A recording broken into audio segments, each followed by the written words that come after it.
What is going on, beautiful folks? It is Ethan J. We are back with the Perseverance Podcast. I hope you are doing really good. We're back in the whip, in the office. I hope your day has been fantastic. Coming to you live from Ontario, Canada, bringing you and wishing you hope, blessings, and nothing but the best. Today, we're getting a little bit stronger. And honestly, in my own personal life, resting and recovering a little bit. After a couple of days of work and some injuries that I've been trying to recover from. But I hope your day has been good on your side of the world, whatever you're going through. Today, I want to talk about a serious topic. A topic that I've wrestled with myself for many years. And a topic that I hope was going to bring a lot of clarity for a lot of people out there in the world today. I know that with platforms and with audiences, sometimes messages can get taken out of context, and a lot of people fear from making certain videos because they believe that it might ruin their image. Nonetheless, I'm going to talk about today's topic with clarity. If you are struggling with pornography, sexual lust, and temptation, this video is going to be for you. I'm not going to pretend like my past did not start off with this problem. When I was younger and learning about my hormones and seeing beautiful women all around me, and also being too young and immature and not attractive enough, if I'm honest with you, to be able to engage them, one of the quickest things I realized was you can get your needs met in different ways. I was actually brought in to the influence of pornography through a video game website when I was in grade 8 at the time. This is 2008. And this led to like the weirdest world of cartoon pornography, and then seeing a real adult for the first time. And then also late night, we used to have cable TV back in the day, and back in the day, channel 28 on basic cable here in Toronto, Canada, late at night would turn into a straight up just adult content channel late at night. So my mom probably didn't know that at the time. And this is young me just learning about this world of people engaging with each other. And this world quickly took over a majority of my youth, not the whole bit, but it was one of those dark vices that I would be facing every once in a while. And when I look at the stats and when I look at the world today, and I look at the story of, like Charlie Kirk's story as well too, Covenant Eyes, if you want to check out his podcast and what he does there, what they do there, you'll see that pornography is a big problem for millions of people around the world. So I want to start this video off by saying this. You are not alone. Pornography is a huge problem right now in the world. And there are ways to solve it, and there are ways to end it. And I'm going to talk to you guys about that in this video. I've been free for a very long time. I can't put a date on it specifically because I deleted habit trackers and I've tried every single thing to get rid of it because I'm so disgusted by pornography. But I want to tell you about my learning curve first, so my story, and then I want to talk to you about how you can beat it yourself. My first girlfriend, my only girlfriend that I've ever had, she made me realize how incredibly beautiful the feminine can be, right? Having a person who actually genuinely loves you, who looks you in the eyes, who you can kiss and you can hug and you can be with. Pornography can never replace that. And the dangerous thing is that with the dopamine quick trigger fixes that online content provides you, you not only lose that stimulation, but you will never be able to experience it to its fullest when you've been depleted by so much of your natural energy reserves by watching this filth online. It degrades your perception of women and men, right? Because not only do men not watch this, but women watch this as well. Not only do you degrade yourself when it comes to what sexuality should be like, but you also put these preconceived notions of performance that is unattainable even for the porn actors. They can't do the things that you think that they can do. It's all editing and film work and pills and chemicals, but you'll never really get to learn this unless you really dig deep into the industry. The male average size is nothing close to what you're going to see online. Online, you're going to see the special odd person, who's got a genetic advantage over a majority of men. But the majority of men watch this guy and feel inadequacy. And then the women, it's vice versa with chest sizes and glute sizes, right? And more on and so forth. So we live in this world that's falsely created, and then we get a little disheartened when we don't have partners that meet that expectation. I can tell you this from my own personal experience, that my partner, my ex, did not look anything like any of the women that I used to see when I was watching this stuff. But she was 100 times greater. Her smile, her charm, her love, her hugs, her happiness, her joy, the way her skin felt, just the vibe she brought to the table was something that pornography will never replace. And this is my message for young men. First off, if you've got an addiction, you got to understand you have to address it by speaking out on it. So the first things first is to write down what you got an addiction on. This video is specifically about pornography. Once you know that this is a specific problem in your life, you have to understand where it's affecting you. Pornography can affect your ability to connect with people, your ability to engage in the opposite sex, your ability to utilize your own energy and work out better if you're always depleting yourself. It'll ruin your ability to go to sleep, or sometimes it might fasten it depending on when you're doing it. That's the truth, but it will ruin your quality of sleep for sure. Your body will have to work in overtime to replicate chemicals that you have just depleted yourself of. And on top of that too, it'll psychologically damage you. It'll make you more wired, it'll make you more triggered, it'll make you more antsy, and it'll hypersexualize you to be triggered at all times the minute you touch your screen. You'll have a guilt conscious, you'll have a neurotic response, and it'll genuinely ruin your ability to appreciate life better. Now, luckily enough, in my case, I was never like a big addict that used it sparingly. And with my first partner, it was a real chance for me to learn about all of this stuff. So there's times, even in our relationship, where I was dabbling with it a bit here and there. And I'm still, there's a lot of mistakes, but ever since I gave my life to the Lord and I've really just became so disgusted, this is around 27, I'm 29 now, 26, 25, where I really was putting a stamp down on this stuff and I was saying no more. And the tools and tricks that I've developed by the grace of Jesus Christ to beat these things are the tools that I'm going to give you guys today. So the first thing is awareness. You have to acknowledge to yourself, okay, if you got a problem. That's the first thing. Once you understand that, the second thing you have to understand is that not only do you have a problem, but you're being marketed a false solution. And that's what I'm going to do with this video.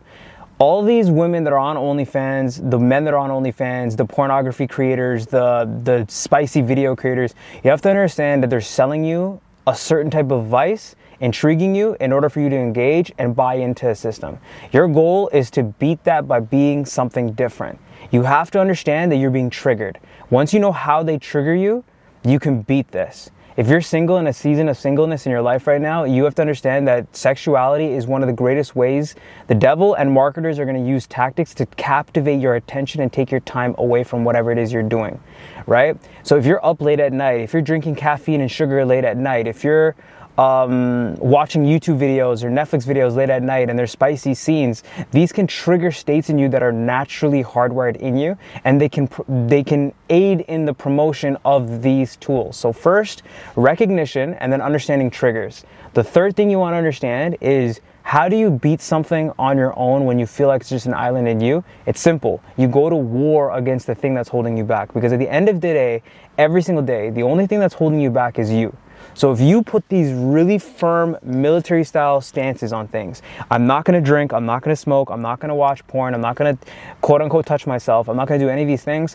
When you put, and not just that, you put a higher moral, ethical value behind these things, you're going to follow through in the actions.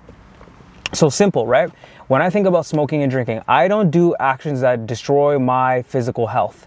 I don't do actions that make me less financially abundant. I don't do things that ruin my temple. I don't do things that will damage my lungs and my liver. So because of those exact reasons, I do not drink and smoke.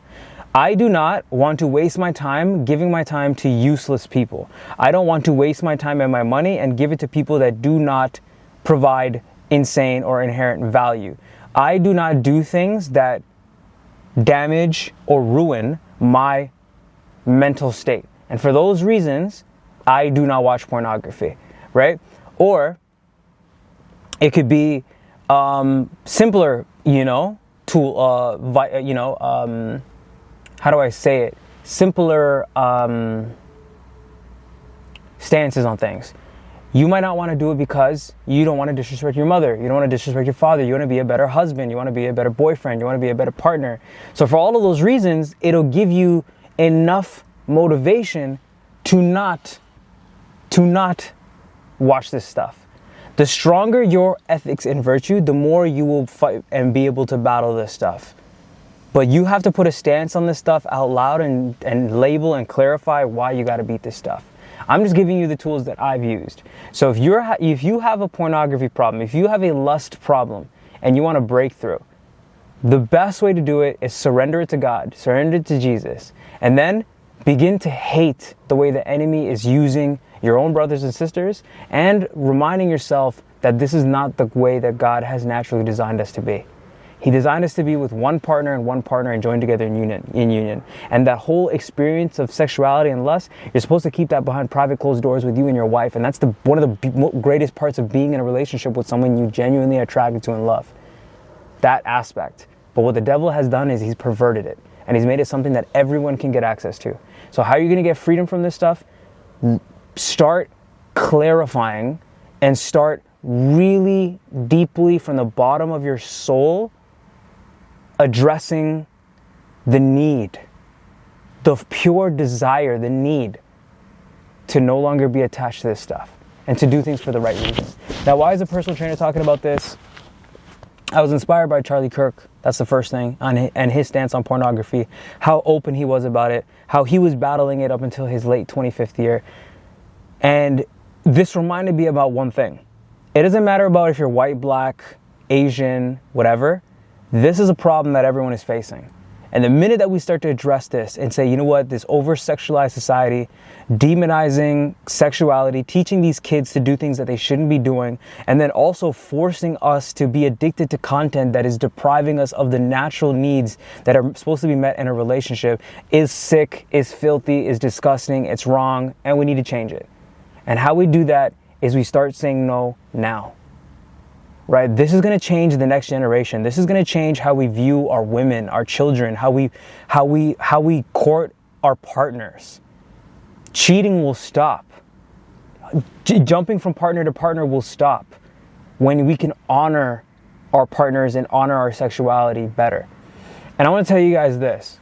As high and virtuous as I'm talking right now, I was in the position where I was heavily addicted because I was lonely many nights. I had no one else there. I was not talking to no girls. I had no quote-unquote riz, right?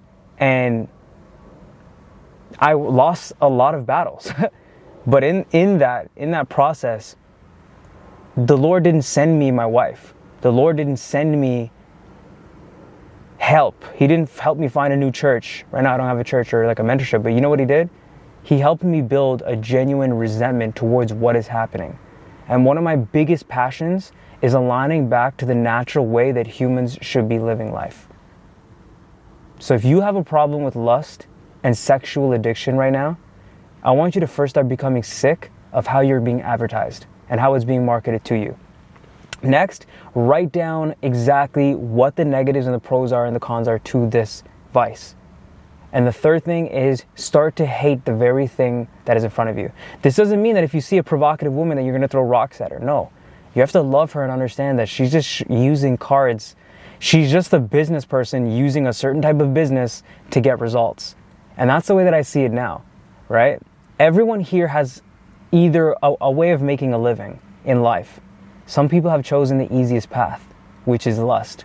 The minute that you beat this, you will be able to beat this in every aspect of life. Going down the street, going to the mall, going on the bus, being in a classroom, no matter how beautiful or whatever she might be in your eyes, beauty and the stance of the term beauty will change when you understand what is being done. Seductivity and beauty and natural beauty are very different things, right? Keep your purity, keep your honor, and just understand this.